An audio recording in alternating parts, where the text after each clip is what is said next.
दोस्तों अभी जो अहमदाबाद में जो विमान हादसा हुआ उसकी जांच के लिए एनआईए की टीम अभी अहमदाबाद पहुंच चुकी है और साथ ही साथ ब्रिटेन की तरफ से भी कहा गया कि ब्रिटेन की जांच टीम भी अहमदाबाद आएगी। दोस्तों शुरू में तो जब ये हादसा हुआ था तो बहुत सारे एक्सपर्ट ये बात बता रहे थे कि समतः ये बर्ड स्ट्राइक का मामला है। बर्ड स्ट्राइक का मामला क्या होता है कि कोई भी पंछी हवाई जहाज के इंजन से टकरा जाता है जिससे उनका इंजन काम करना बंद हो जाता है और हादसा होता है। लेकिन अब वही विद्वान ये कह रहे हैं कि अगर एक बार बर्ड स्ट्राइक होता तो एक इंजन काम करना बंद करता। एक कैसे इत्तेफाक हो सकता है कि फिर एक बार कोई इंजन काम करना बंद कर दे, बर्ड स्ट्राइक हो जाए और फिर दूसरे इंजन में भी हो जाए। और सबसे बड़ी बात है, जब कभी भी बर्ड स्ट्राइक मतलब पंछियों के कारण जब विमान हादसा होता है ना, तो सबसे पहले इंजन से बहुत धुआं निकलता है, लेकिन इंजन से कोई धुआं नहीं निकल रहा था। और यही नहीं, अगर एक इंजन अगर बंद हो जाए किसी कारणवश तो ऑटोमेटिक दूसरी इंजन अपने आप स्टार्ट हो जाता है, ऐसा सेट होता है। और ऐसा बहुत बड़ा इत्तेफाक होगा कि एक इंजन में पंछी फंसा, फिर वो काम करना बंद किया तो उसमें से धुआं निकलना चाहिए था। और यही नहीं, उसके बाद अगर इत्तेफाक से दूसरा इंजन में पंछी फंस गया तो दोबारा रुक के धुआं निकलना चाहिए था। और एक बार अगर इंजन काम करना बंद करता तो हवाई जहाज थोड़ा बहुत लड़खड़ाता और बहुत आगे निकल के फिर दूसरा इंजन में गड़बड़ी आता। और ये सब प्रक्रिया में थोड़ा समय लगता, तब तक हवाई जहाज बहुत दूर निकल गया रहता। लेकिन ऐसा कुछ हुआ नहीं है। और दोस्तों वो वीडियो को, जितने वीडियो सामने आए हैं उसमें कहीं भी कोई पंछी का झुंड तो छोड़ दीजिए, एक पंछी भी उस वीडियो में नहीं दिख रहे हैं। तो दोस्तों ये जो हादसा है इसमें साजिश होने से इनकार नहीं किया जा सकता। और यही नहीं, अभी हमारे देश के बाबा रामदेव के द्वारा एक कहा गया है, एक सिद्धांत दिया गया, थ्योरी दिया गया है कि इसमें तुर्की का हाथ हो, इससे भी इनकार नहीं है।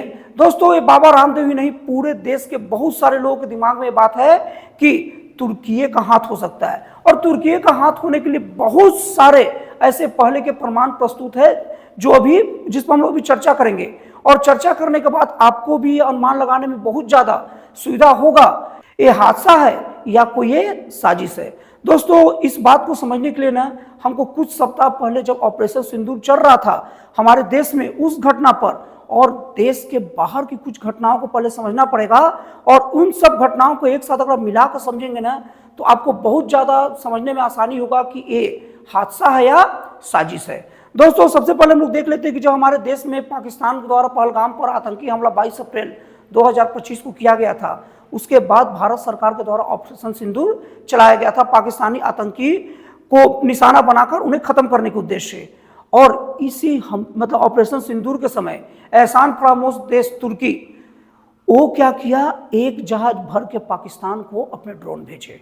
और अब तुर्की का दिमाग में क्या था, क्यों भारत के एहसान के बदले भारत को मौत भेजा, ये तो ठीक ठाक पता नहीं, लेकिन बहुत सारे जानकारों का ये कहना है कि तुर्की अपने ड्रोन का पाकिस्तान के नाम पर प्रचार करना चाहता था।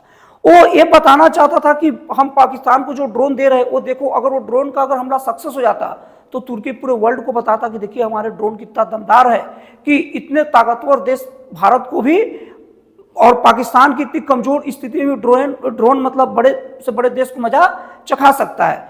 इसलिए वो भेजा एक प्रैक्टिकल के उद्देश्य, एक प्रयोग करने के लिए।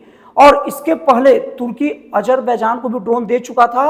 और वो ड्रोन अर्मानिया देश, जब अजरबैजान अर्मानिया की लड़ाई 3-4 साल पहले चल रहा था, आप लोगों को पता होगा, तो जब अजरबैजान अर्मानिया के ऊपर जब हमला किया तुर्की ड्रोन से, तो अर्मानिया को बहुत दिक्कत का सामना करना पड़ा।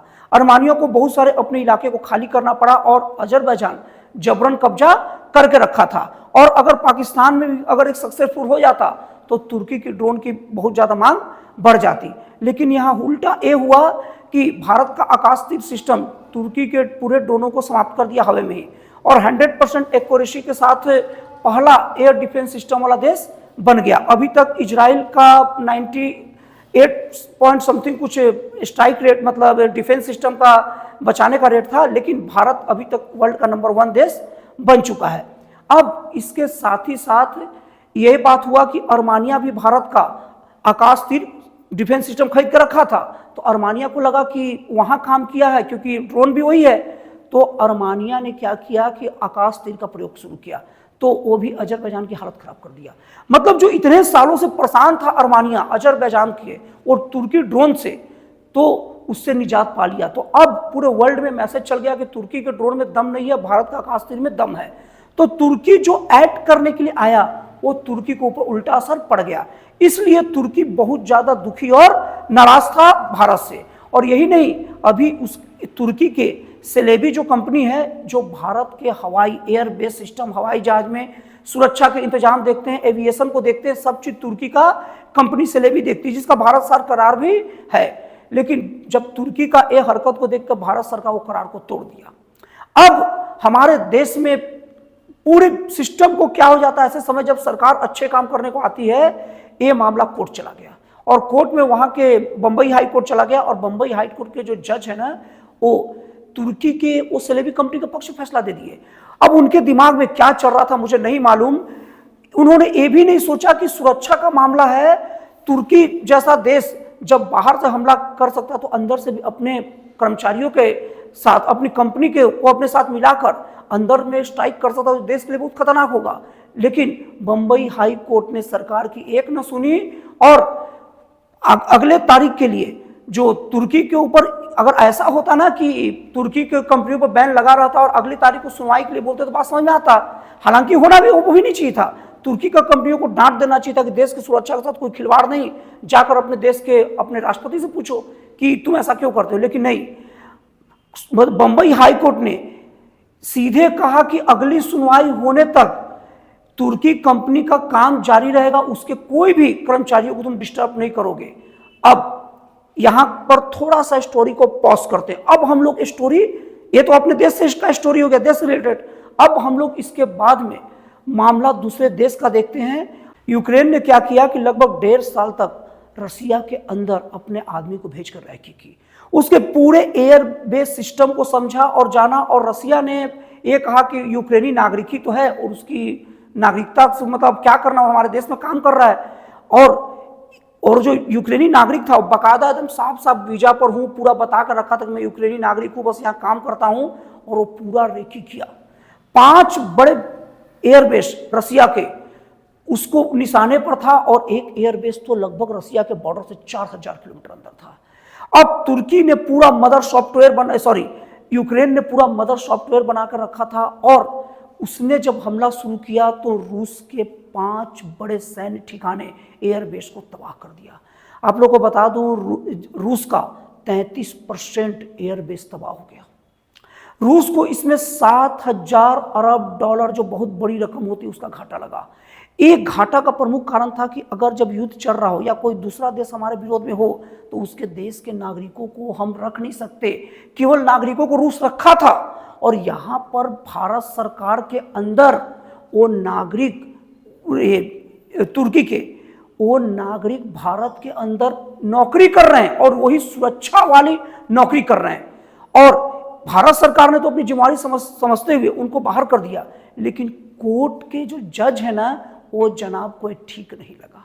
किसी की रोजी रोटी का सवाल बाहरी देश का ज्यादा उनको कंफर्टेबल लगा अपने देश की सुरक्षा से। तो अब वो तुर्की कंपनी काम कर रही है। तो बाबा रामदेव सहित देश के बड़े बड़े ज्ञानियों का यही शक है कि तुर्की की कंपनी अभी भी सिलेबी कंपनी के ही कर्मचारी तो नहीं है वहां पर अहमदाबाद में। तो ये सब के आधार पर शक गहराते जा रहा है। अब आगे क्या होगा, अब ये तो भगवान जाने। लेकिन यहाँ पर बहुत सारे ऐसे चीज आते हैं ना जो ये बताते हैं कि ये हादसा से ज्यादा साजिश है। जैसे आप देखे होंगे कि अंडर कैरेज, विमान का अंडर कैरेज का मतलब विमान का जो पहिया को अंडर कैरेज कहते हैं। तो जैसे ही विमान उड़ता है ना, 5 से 10 सेकंड के अंदर ना सडनली वो अंदर चल जाता है।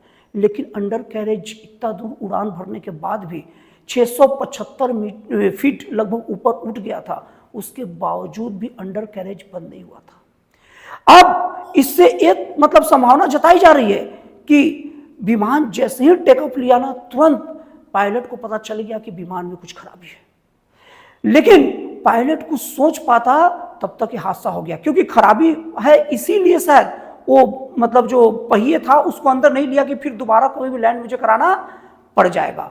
और कई मतलब विमान हादसों में एक चीज होता है कि वाहन जो विमान चालक जो पायलट है मतलब वो दक्ष है कि नहीं चलाने में। तो मैं आपको बता दूं कि ये जो विमान जो चालक हैं उनका 8200 घंटे का अनुभव है और उनका जो को पायलट है, सहयोगी है, उनका भी अच्छा खासा काम का अनुभव है। इसीलिए हम लोग पायलट की दक्षता पर तो थोड़ा भी बात ही नहीं कह सकते हैं, पूरा का पूरा बात कहीं ना कहीं सुरक्षा सिस्टम को लेकर ही हुआ है। और कई कई लोग तो बोल रहे हैं कि विंग फ्लैप जो है ना वो ठीक से सेट नहीं किया गया था, और बहुत सारी ऐसी चीजें हैं जो जांच के बाद सामने आएगी।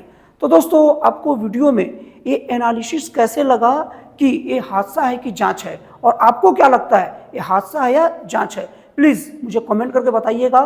तो दोस्तों फिर मिलते हैं अगले वीडियो में एक जन कल्याणकारी और एक राष्ट्रवाद से प्रेरित नए विचारों के साथ।